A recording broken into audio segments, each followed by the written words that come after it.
qui fasse respecter la nationalité française. Je ne veux pas que certaines personnes issues de l'immigration, dont les parents sont français depuis peu, se voient montrer du doigt parce qu'on les confond avec des sans-papiers qui sont dans notre pays. Alors,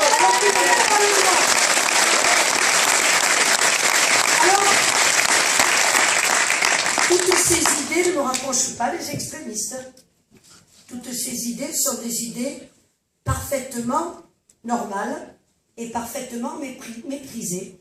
Comment voulez-vous que des personnes d'un certain âge puissent sortir tranquilles dans la rue pour aller toucher leur retraite? Vous savez, dernièrement, avec mon ami Jules, nous avons fait circuler des personnes issues d'autres pays et qui n'ont pas la nationalité française, qui n'avaient rien trouvé de mieux que de faire la mendicité en face du bureau de poste et du distributeur.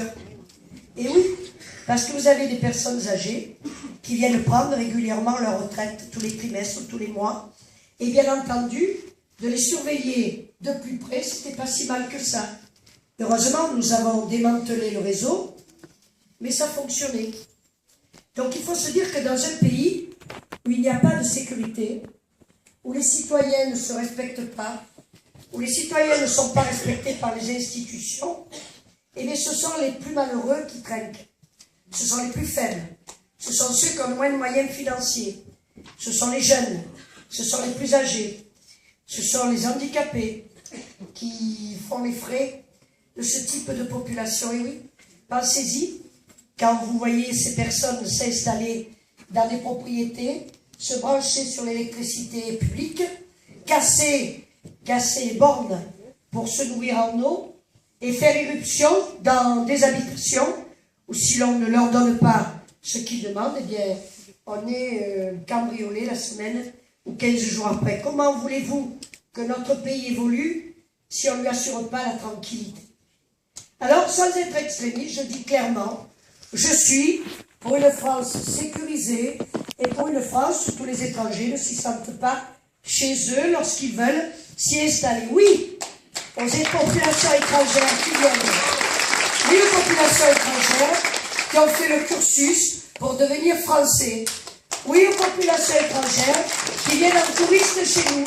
Non à ceux qui s'imaginent qu'ils peuvent rentrer en France comme on rentre dans une gruyère, parce que ça, c'est tout juste pas possible.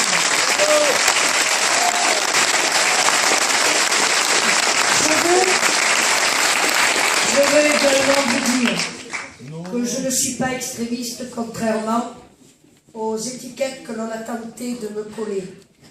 Ma famille politique, c'est l'UDF. Et ma famille de repli, c'est l'UMP.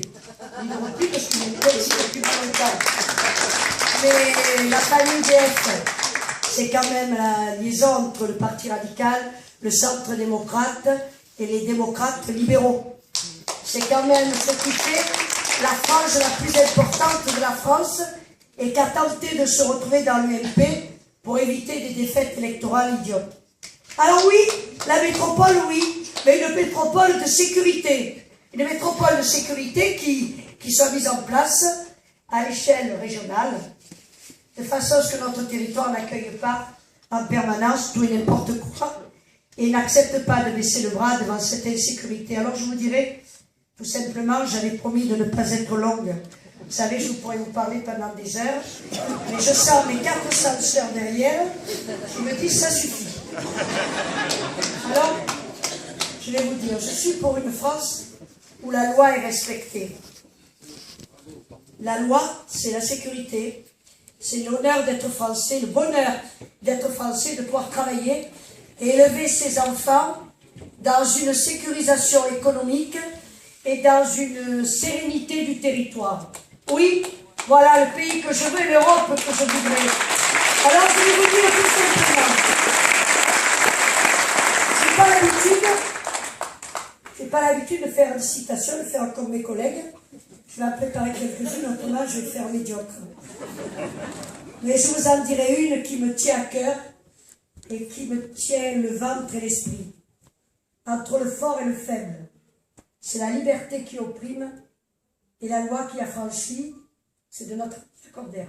Bravo.